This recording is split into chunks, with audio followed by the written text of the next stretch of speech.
Good afternoon, Rotarians, friends, and guests. I'm Hannibal B. Johnson. It's my privilege as president to welcome you to the Rotary Club of Tulsa. Today, we welcome a famed Olympian. Athletes who soar to Olympic heights are the epitome of excellence in their chosen sports. Excellence. Let's focus on that concept a bit more. An anonymous individual said this about excellence. Excellence is the result of caring more than others think wise, risking more than others think safe, dreaming more than others think practical, and expecting more than others think possible. Keep that in mind as we hear from our Olympic hero, Dr. Madeline Manning Mims, in a few minutes. If you haven't already done so, please take a moment now to silence your cell phones. Great, thank you. A special thanks to Tom Wolfe for our pre-meeting musical interlude. Let's begin our program with invocation, song, and pledge from past President Matt Davis, followed by visitor introductions from past President Ed Monette.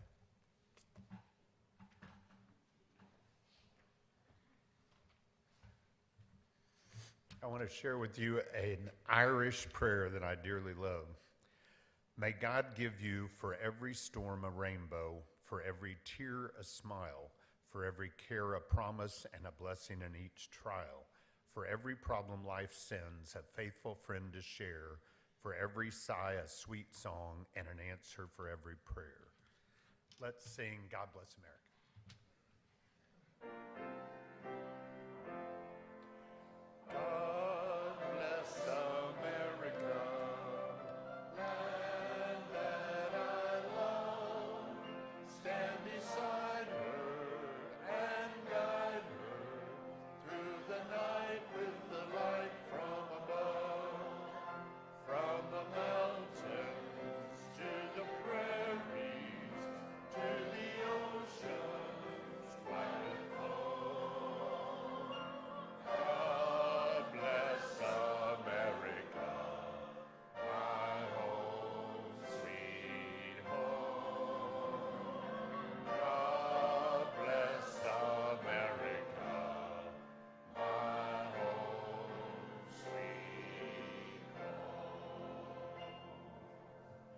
I pledge allegiance to the flag of the United States of America and to the republic for which it stands, one nation under God, indivisible, with liberty and justice for all.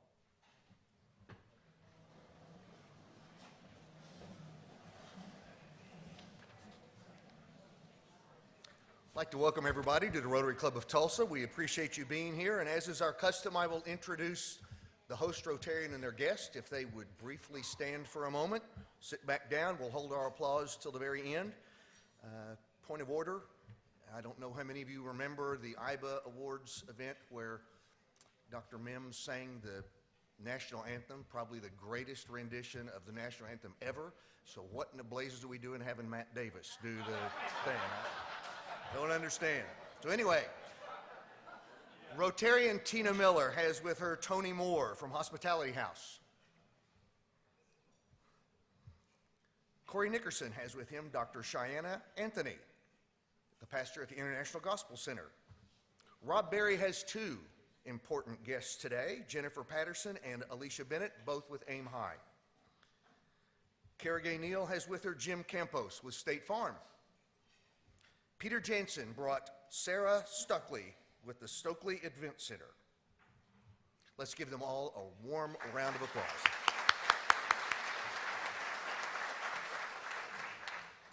We have several Rotarians, well, not really. We have a few Rotarians visiting today. These first four are all from Rotaract. We have Jonathan Slay, Cole Adamson, Jessica Carney, and Kevin Flynn. And from the Southside Club, we have Ben Gorell. Thank you all for visiting, and please return. Thank you, past presidents Matt and Ed. Special thanks to this week's meeting sponsors, James Potts and Wolfers, David Wolfers, and Tulsa Zoo, Terry Correll.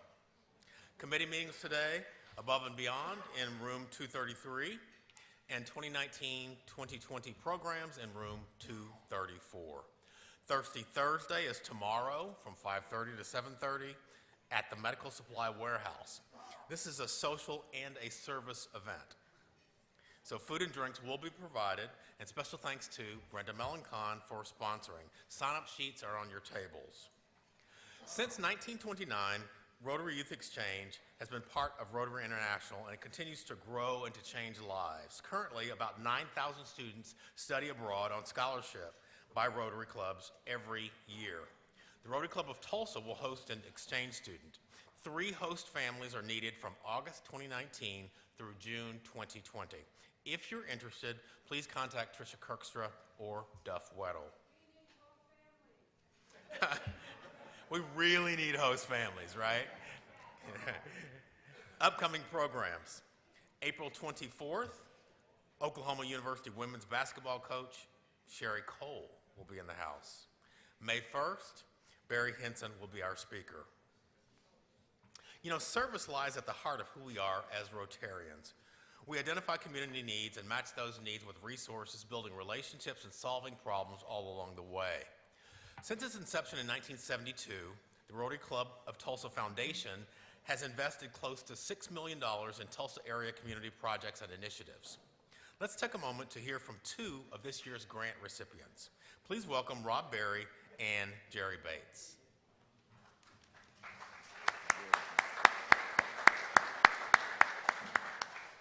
Hi, Jennifer Patterson is the President and Executive Director of Aim High Academy. She began coaching gymnastics for Bart Connor and Nadia Comaneci while in college at the University of Oklahoma. In 2005, she quit her job and started working on a business plan for Aim High Academy, which opened in 2007.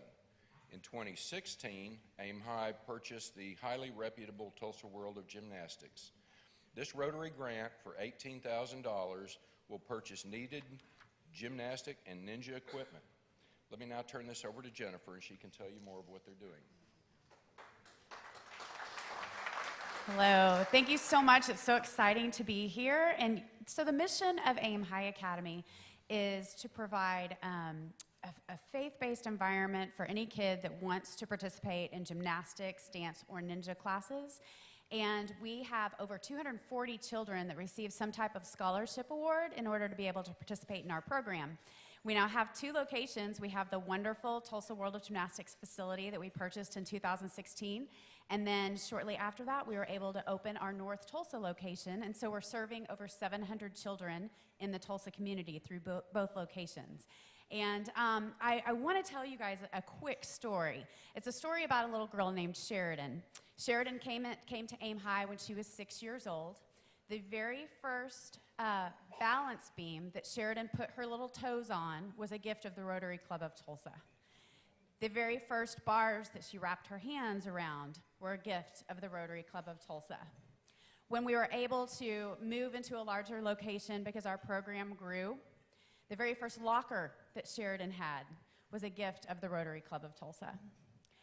After the tornado occurred, I'm sure you guys remember that. After that, and I no longer had a computer, the laptop that I functioned with after that was a gift of the Rotary Club of Tulsa. The gym that we were able to move into I was reached out by Linda Bradshaw. She reached out and told me that Tulsa World of Gymnastics was available, that they were going to be retiring. And so I'm grateful to her forever because we were able to move our program into a state-of-the-art facility. And I want to tell you guys that little girl, Sheridan, is now 16 years old. She is a junior at Booker T. Washington, and she just committed to do gymnastics for the University of Oklahoma, the #1 ranked gymnastics program. And I want you all to know that you all need to take ownership of that. Had she not been able to practice on that beam and practice on that first set of bars and have the pit and all the equipment, you know, that she has from Tulsa World of Gymnastics, her dreams wouldn't be coming true. And so anyway, you guys are a huge part of that, and the equipment that you have given us is just going to enhance our program, and it's going to continue to produce the more dreams coming true for these kids. So I just want to say thank you.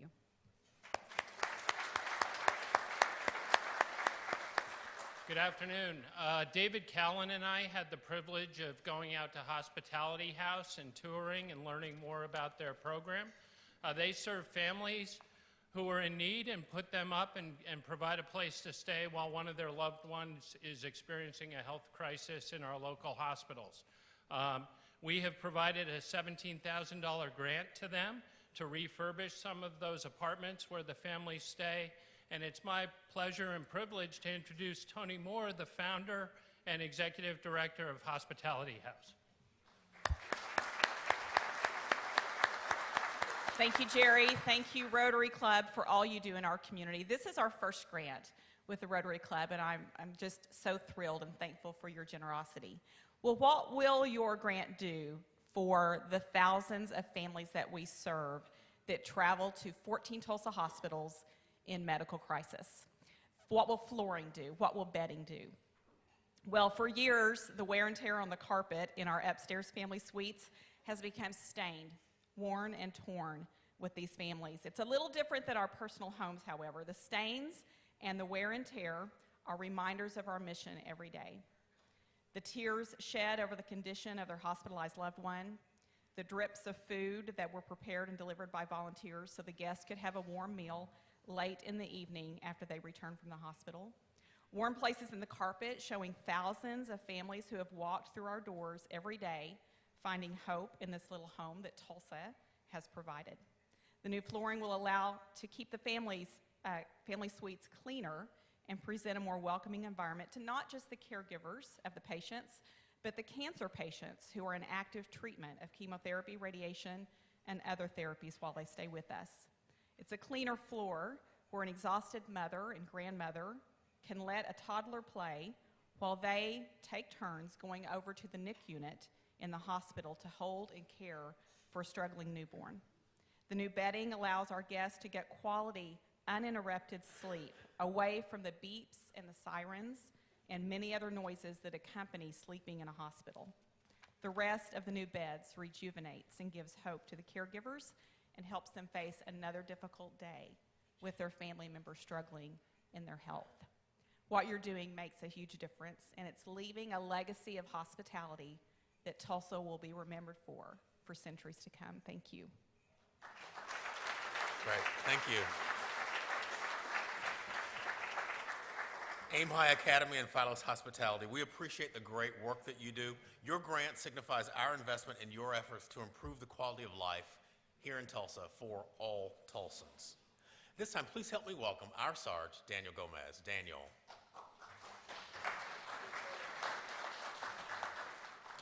Good afternoon. To get right into it, my first find came from Phil Viles, who contacted me to brag about his alma mater. And he created these slides, and I'm going to read them for you. So the U.S. News and World Report ranks American colleges and universities each year. In the 2019 rankings, the University of Virginia was ranked the #3 public national university in America, the 28th consecutive year that UVA has ranked in the top 3, and the #25 national university overall. There's more. Perhaps even better news for students and their parents. UVA ranks as the magazine's #2 best value among public national universities. The ranking measures educational quality, total cost, the cost after receiving grants, and the percentage of students who receive grants. However, Virginia ranks #1 on the things that really count. It's affiliated with 7 Nobel laureates and has produced 7 NASA astronauts, 7 Marshall Scholars, 4 Churchill Scholars, 29 Truman Scholars, and 53 Rhodes Scholars, the most of any state-affiliated institution in the U.S. Of course, Phil graduated in '68, and his daughter, Amanda, in '95, and Phil is donating $200 to point this out.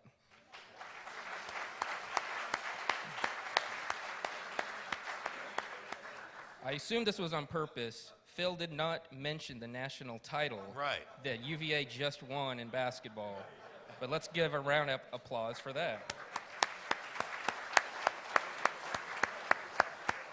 Thanks, Phil. Congratulations. Somebody tipped me off that Becky Fields was featured on the Citizens of Tulsa podcast. She's donated $50 in recognition of that. She actually gives a shout out to the Rotary Club. So all you have to do is Google Citizens of Tulsa. I think she's still the most recent episode. So thanks, Becky, and I hope everybody listens to it.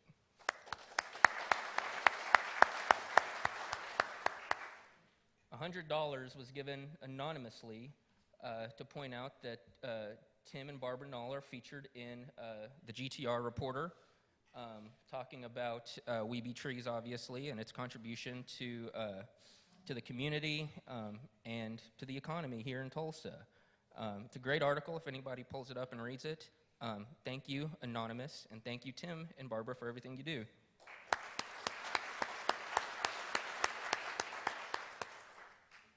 Okay, this is from Bob Sade. He gave me a check for $350, and here's how it's broken down. So there are multiple April 8th birthdays, Bob himself, and then Bob Linacher, Patty Caldwell, Tim's wife, there's a question mark there, and Keith Bailey also has a birthday April 5th. So the numbers didn't really add up, but what Bob says is that he had some extra money. He offered to buy Keith some long pants when he's ice fishing. Keith said he didn't need them, so Bob donated the money to us.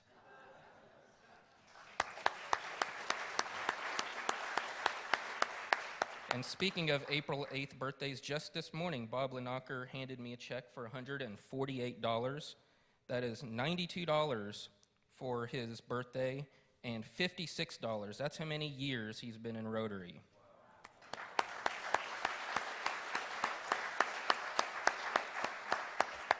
So to the next Sarge, April is a very lucrative month. Keep that in mind. So Pedro forwarded this to me. He did a lot of work to arrange a $200 donation from the Rotary Foundation for Owen Elementary dictionaries and the spelling contest, and he gave me this picture. He mentioned that 75 students benefited from the program, and 75 man-hours were put in, almost all of them from Rotarians. Diane Peacock was also apparently arm-twisted to donating for her birthday in recognition of the same program. Her birthday is April 16th, so happy birthday, Diane.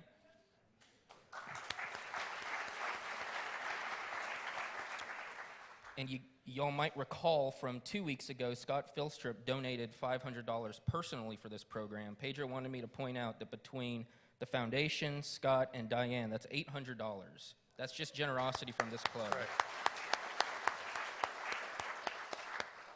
So thank you for that, and congratulations. So you guys will remember last week's program. I carried a bucket on my head, which was in fact filled with concrete, not water. Actually, it was a little bit easier because it doesn't slosh around, so I can't imagine the type of balance and muscle memory that these people have. But you'll also recall that Jerry asked for donation based on my steps, and I went back and watched the video. I did about 20 steps. So Brenda has donated $10 a step for $200, and she's asked that I see if we can match it or exceed that. So at even $1 a step, that's 20 bucks. There's some envelopes on your tables. If you want to slide in a $20 bill, a check, any amount helps.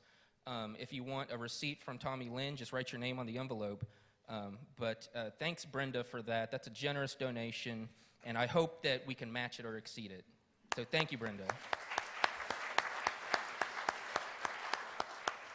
I was also informed that the picture, this is a picture from that Jerry put together from last week, and I didn't realize, I was informed, she actually carried the bucket all the way across a field. So imagine what I did, but outside in the heat and much, much longer.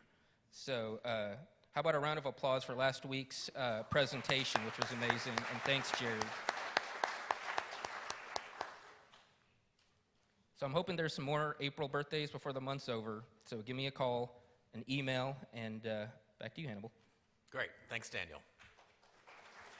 At this time, please help me welcome past President Jeff Hassel to talk about a special May 8th program. Thank you, President Hannibal.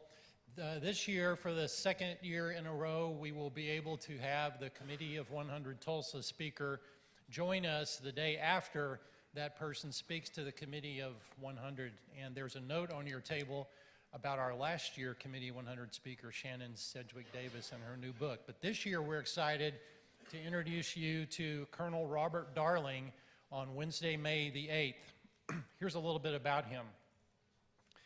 He was a Marine Corps aviator in the Desert Storm and rose in the ranks to fly in the Presidential Helicopter Squadron. He was selected as a White House Airlift Operations Liaison Officer, and in that role, he organized all aspects of logistics and travel for the White House for many years. During this time, he found himself in the middle of our response to 9/11.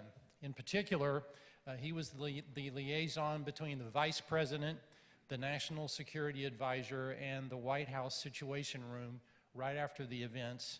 And he played an instrumental role when Vice President Cheney issued the order to the fighter jets to take aim at United Flight 93. You may recall that situation. In short, we believe Colonel Darling had an unprecedented firsthand view of some momentous events in our country's history. And he will be here to speak to us on May the 8th. I will remind you that he is going to be speaking at the beginning of the program due to travel and not at the end as we usually do. So if you plan to come, don't be late. May 8th. Thank you. Thanks, Jeff.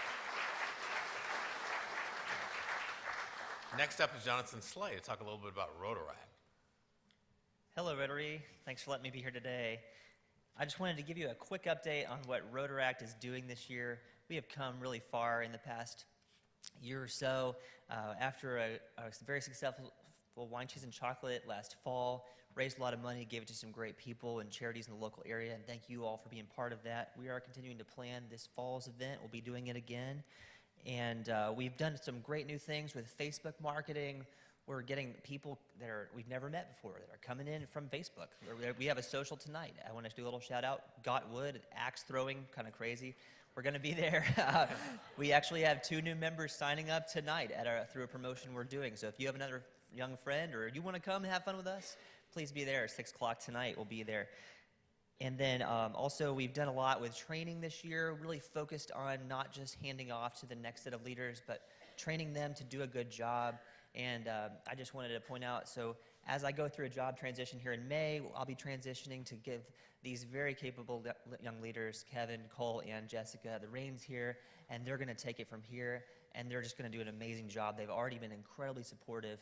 I'm just so proud of the work that Rotaract's been able to do as a team. It's been never about one person. It's always been about the whole team coming together, and that's kind of the linking hands concept that we really gained from our fellow Rotarians. Just a special thanks for the ongoing support to the board of directors, and then also to Jake and John, our liaisons. You guys have been so helpful in advising us this year. We welcome Tana Scott as our new liaison starting July 1st. And then also thanks so much to Presidents Hannibal and Mike and David and Matt and Becky. You all have been incredibly helpful. I just encourage you to continue to believe and support in building the pipeline of the next set of Rotary leaders through Rotaract and continuing to allow us to be part of your lives. Thanks so much. Thank you, Jonathan.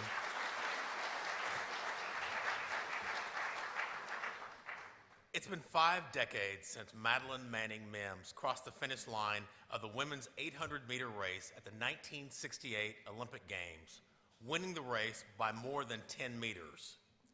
Her time set a new Olympic record, and the 20-year-old Mims became the first black woman to win the 800 meters. To this day, she remains the only American woman to earn Olympic gold in that event. She is the founder and president of the United States Council for Sports Chaplaincy and has served as a chaplain for Team USA for the last 8 Summer Olympic Games.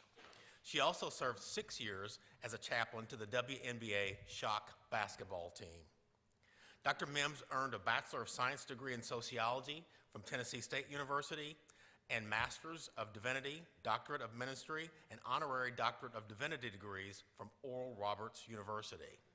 She is an author, international speaker, contemporary gospel recording artist, and Tulsa Jazz Hall of Famer. Her ministries are Ambassadorship, Inc. and USC SC, Inc. Please help me welcome Olympian Dr. Madeline Manning Mims.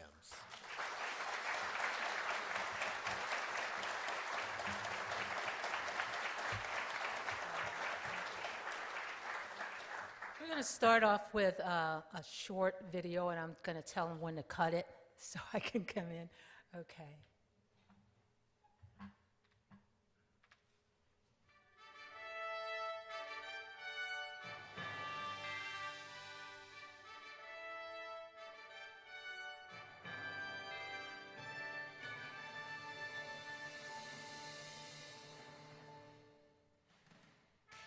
Victory. Defeat. Number 1. Disappointment. Glory of winning. Heartbroken loss. Tears of joy. Tears of sadness. Focus. Training. Pain.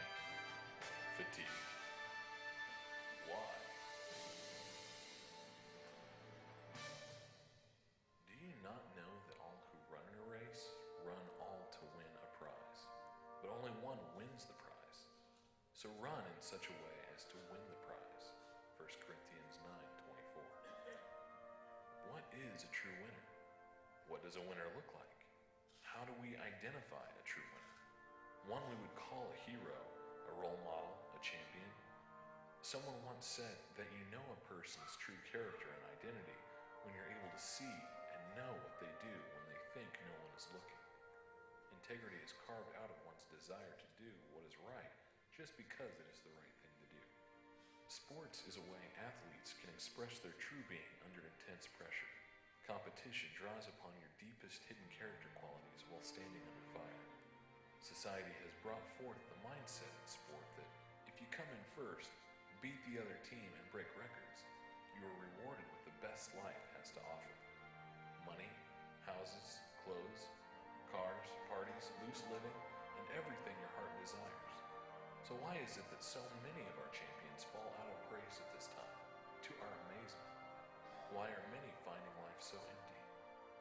What happened to that mountaintop high they once enjoyed? And why do fans want to see you make it to the top, only to look for the next champion to come along and dethrone you? Champions cry out, do they love me for who I am, or only for what I do? Am I some kind of humanoid drug that takes people to their next high? Is this why athletes on the field hold no responsibility for their actions, lose control of their emotions, and show disrespect for their fellow competitors without being conscientious of their conduct? Where did all the true champions go? Or is this behavior acceptable and politically correct? Let's go behind the scene and see what makes a true champion. Talent. A lot of people can do a lot of things well, but few are exceptional. Giftedness is God-given, parent transferred and bodily fitted to a task, giving one an advantage over another. To know that you are beautifully and wonderfully made makes you hard to defeat. Some call this confidence. Passion. An athlete has a love for his or her sport which births a fight, drive, and never give up type attitude needed for competition. This is the edge champions have that shows up when others are falling by the wayside. It is the never look back, turn back, break down, break up, break out, face forward, charge that true champions hold in their heart. It is the artistry we see as spectators that takes our breath away and makes us gasp in awe as we behold the beauty of controlled power being displayed. It goes beyond the finite to the infinite, out of our reach. At this point, the third characteristic of a champion is uncovered: their faith or belief to do what they cannot see, to go where they have not been, to reach for the impossible. This is the spirit of man connecting with his God-given image of spirit, soul, and body to display the likeness of this Creator in perfect harmony with his purpose. This takes the champion beyond existence into the experience of the eternal. For when you touch the purpose for which you were created, you touch the heart of the Creator.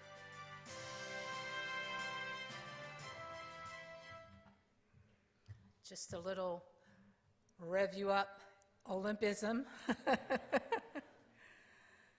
Thank you for allowing me. I've been here many times, and this is the first time I've had a chance to allow others to kind of peek in on what I've been doing for the last 33 years of my life. It is a real privilege and honor. Many of you I know I've met, and many of you have supported what I've tried to do for Team USA in the last 33 years. But we're at a new jaunt now. We're at a place where I've started the total development of an academic program to train Olympians and Paralympians how to serve Olympians and Paralympians through pastoral care as chaplains.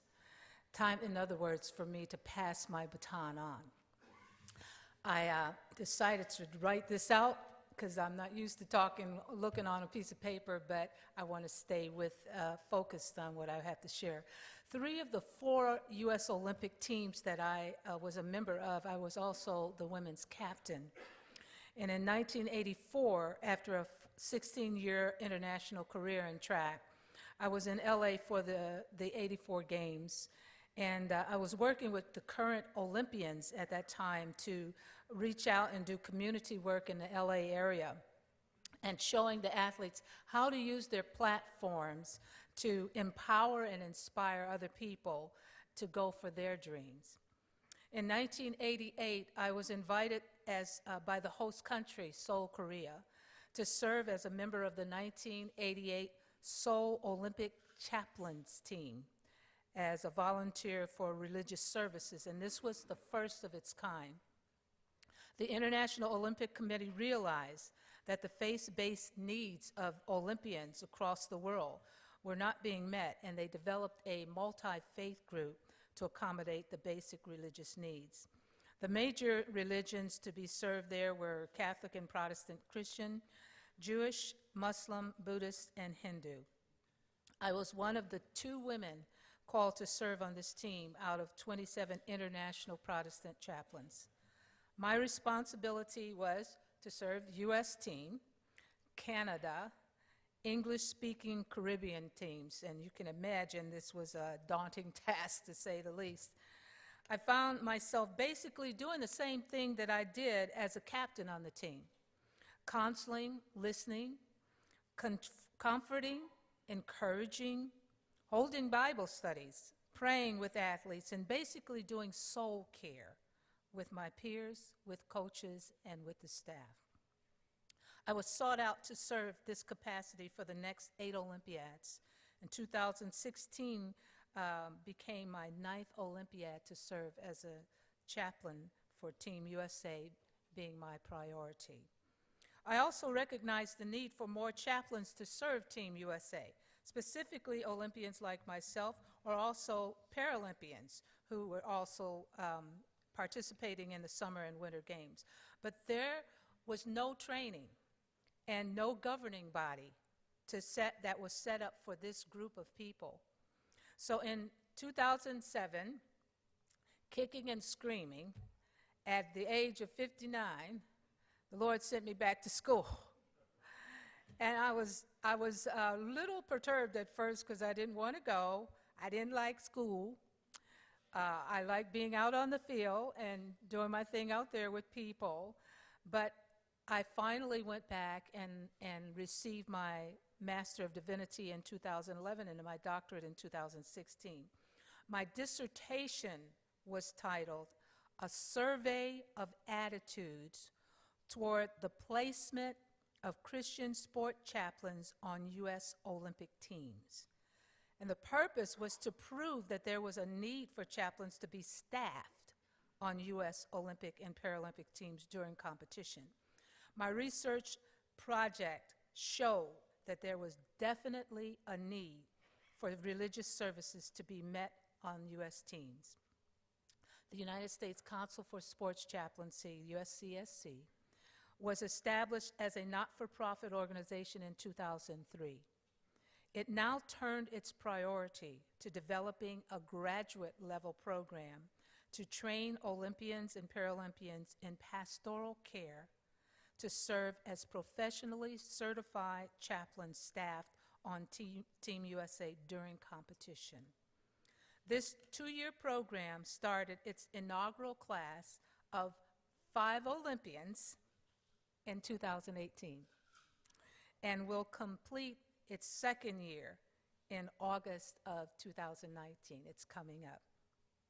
We are preparing 2 of the 5 chaplains for next year's Olympic Games in Tokyo and 1 chaplain for the Winter Games in 2022 in Beijing. And interest is starting to grow. It's starting to build among the Olympic alumni and Paralympic alumni. They're finding chaplaincy as a way to give back to their sport. In June 22nd of this year, the USCSC will host a silent and alive fundraising auction of Olympic sports memorabilia. This is pretty cool because the Olympians and Paralympians are sending in items. So it's Olympians helping Olympians who are training to help Olympians. And just a quick thing, I had the opportunity to speak to Sarah Hirschland, who is the new CEO of the United States Olympic Committee. And she didn't know anything about, she had never heard of this.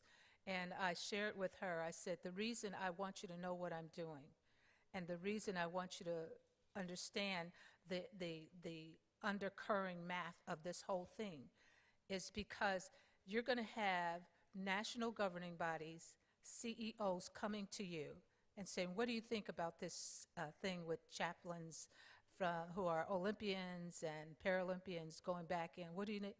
And if you say, what? I don't know I don't know what this is about. It will kill the program. And I said, so I needed you to know ahead of time that you're going to be approached. And she said, you know, I read your email about what you're doing. I'm fascinated that you would put your life on the line like this for so long and do this behind the scene where nobody knows you're doing this. And you are one of our legends. But what I would love to know is I want you to keep me updated on the program and its development. And I want to know what's going on and how many Olympians are getting involved. And so now with the message from last year about the chaplaincy program, it's starting to spread big time. And a lot of interest is coming from a lot of different Olympians and Paralympians who are finished with their career and are now looking at, yeah, I would be interested in being trained because this pastoral care does more than evangelism. It takes care of the whole team. Everybody, no matter what you believe, no matter where you are in your faith or no faith at all. It teaches you to soul care. It teaches you to learn to listen. It teaches you to comfort. A good example, in 2017, I was at the World Championships, track and field championships over in London. And one of the young ladies on our team is Muslim, and she's a beautiful runner. Well, I happened to notice when I went into the cafeteria that she was sitting by herself at a table. And so I got up afterward and walked over, and I said, do you mind if I sit with you? And she said, oh, no, sure, help yourself. And so I said, I just want you to know this. Out of all the years that I've had competition, and I've been a chaplain for many teams, I have never seen a more beautiful runner in my life. I love watching you run. And she just looked at me and tears just swelled up in her eyes, and she said, nobody has ever said that to me. And I said, well, I'm going to be there day after tomorrow to watch your finals because I am just mesmerized by the gift that God has given you. And you are one beautiful runner. So she's, thank you. Well, we went on and happened to be, the next day, I happened to get on a bus that she was on. And there was an older lady that was sitting next to her. And this, excuse me for being emotional about this. She just looked, she said hi to me, and she said, Mom, this is the lady I was telling you about. And the whole reality of what chaplaincy is about was summed up in that moment, where I realized that I had given her something that hadn't been given to her just because of her religion. Nobody sat with her, nobody talked with her. She was kind of quiet, she was off to herself, but loving as Christ loved and stepping into her world and telling her what a precious gift she had and how I just enjoyed watching her made so much different that she told her mother about me. It awakened something inside of me that let me know, yes, I must prepare other Olympians and Paralympians to carry that torch on, to love these Olympians who are under a microscope, to help them when they need help, just to sit and listen. Now, I can remember many times when I was on teams, people waking me up at 2 and 3 and 4 o'clock in the morning, needing to talk or needing to pray or can you help me, with this? And of course, I had a terrible race the next day because being up that late. But this was a part of my calling of giving myself beyond who I was and what I did. And so we're coming up with this auction, which was just an idea that came to my mind a couple weeks ago, like how can I raise money? Because one of the things that we're trying to do for our students, especially the inaugural students, is we're trying to scholarship them and make sure that they're solid, got some excellent. In fact, one of my students is here in Tulsa, and it's crazy because he happened to call me to tell me that he was going to meet with one of our professors while he was in Tulsa. He thought I lived in Colorado. And so I said, what are you doing in Tulsa? And he told me, and then I was like, that is crazy. He said, you're in Colorado, right? And I said, no, I'm right here in Tulsa. And he was almost here. You all almost got a chance to meet Dr. Mark Creer, two-time Olympian gold and bronze medalist, was going to be in this room. And somebody called him on the way that when I was coming and moved their appointment up to 12 o'clock. So he's in town, but he said to tell you all hello. He wished he could have been here to meet you and tell you how wonderful this program is. This is one of my books. I'm one of the professors, and I teach on the chaplaincy history of the Olympics.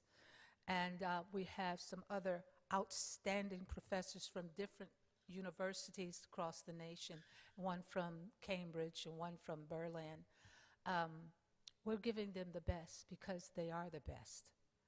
And they're going to meet some of the best, and we want them to be prepared. So I would love for you, there's a little sheet. Isn't it good that a woman don't talk too long? There's a little, I know, a sheet that gives you a little information. We still don't know exactly where we're going to hold this, so we'll get that information to you, but at least you'll have some ideas. The USOC has, a lot of them now are my friends or my teammates. And so they are supporting, they're really supporting. So the other day, I came home to a box full of U.S. Olympic memorabilia. And I'm like, whoa, okay. And that I haven't even started getting stuff from the athletes yet that I talked to. So it's going to be an awesome time, and I would love for you to come. If you can't come and everything, send a check. There's an address here, and it's tax deductible, and we would love for you to be involved in the lives of the many athletes that you will see coming your way soon. Thank you very much. God bless you.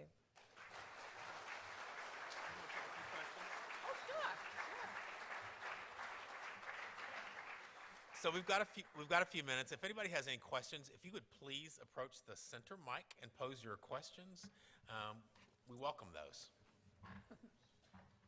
There you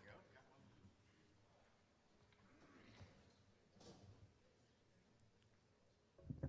Just a mechanical question. We don't have a sheet on our table that says how we find out about what you're talking about, this auction, so we Yeah. could keep up on it. They're right here. Ah, okay. Yeah, So we can get one on the way out? right, that's where Hannibal told me to put them, so. Okay, good. Yeah, yeah, he's the boss.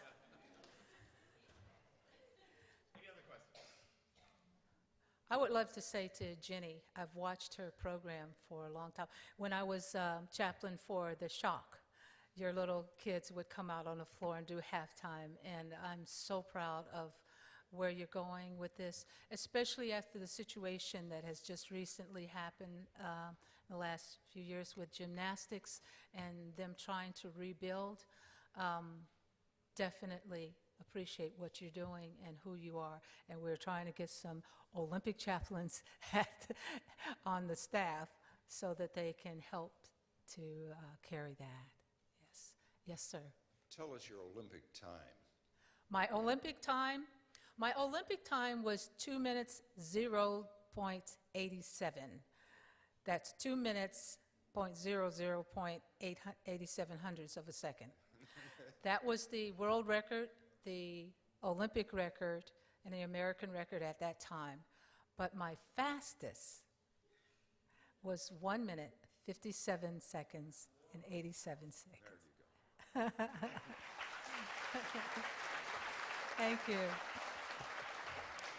And for those who don't know, the 800 is a half a mile. It's two times around the loop. Okay. Yes, Linda. Hello, Madeline. We've been friends for years. And I just wanted this club to know that in 2004, when I was chairing the IBA Awards, I called you because I said we would love for Jackie Joyner Kersey to come and be our honoree. And it is because of you that we were able to get Jackie here. And I have wanted to thank you for that for a long time. So thank you, Madeline, very much. You're special. Thank you. I really appreciate the Rotary Club and all that you've done. I feel like I'm part of you because I've been so much a part of the IBA Awards every year, either as a guest celebrity or singing or invocation or presenter, and then finally I got it myself. And so thank you for all that you've done in the world of athletics. Yes, sir. Speak just briefly to your connection to Tulsa, Oklahoma. I have been here for 40 years now. Cleveland, Ohio is my home town where I was born and raised, but the Lord sent me on one of those Abrahamic type of things, like go. But where are we going? Go. And I came here not knowing what all I was going to do, but it was the right thing. It was the right thing for my family. My son at that time was 8, and Lana, which many of you know, who became a 3-time state champion. Both of them are athletes. She was born here in St. Francis, the Pink Hospital, and she went to Metro Christian Academy. John graduated from Booker T. Washington, went on to OU. And so and my church home has been here, and so this is it. This is where I belong. Of course, then I ended up going to Oral Roberts University. It was strange because many times I would speak at the chapel services at different years, and then all of a sudden when I came back, the professors were having these discussions about how is she in class, you know. So I always had the rest of the story to share. Yes.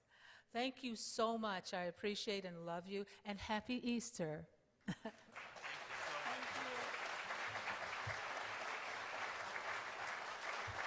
Thank you, Dr. Mims, for a great presentation. A book recognizing today's program will be presented to our partner in education school, which, as you know, is Celia Clinton Elementary. This week's book is Women in Sports, 50 Fearless Athletes Who Played to Win. Let's not lose sight of that grand Rotary International vision. Together we see a world where people unite and take action to create lasting change across the globe, in our communities, and in ourselves. And with that, we are adjourned.